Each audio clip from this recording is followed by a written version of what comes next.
রাজনৈতিক জীবনে ভুল করলে যৌক্তিক সমালোচনা ও ভালো করলে অনুপ্রাণিত করতে অনুরোধ করেছেন ঢাকা বিশ্ববিদ্যালয় কেন্দ্রীয় ছাত্র সংসদ নির্বাচনে ছাত্রদলের জিএস পদে পরাজিত প্রার্থী শেখ তানভীর বারী হামিম। 15 সেপ্টেম্বর নিজের ফেসবুক অ্যাকাউন্টে দেওয়া এক পোস্টে তিনি এই অনুরোধ জানান।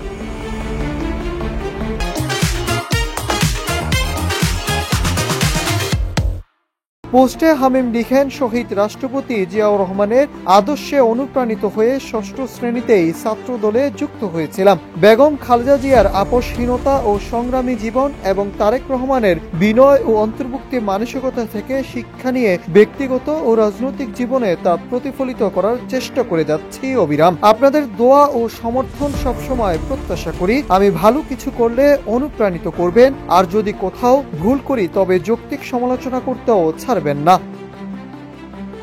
Nahid Hasan, news desk, Ittefaq.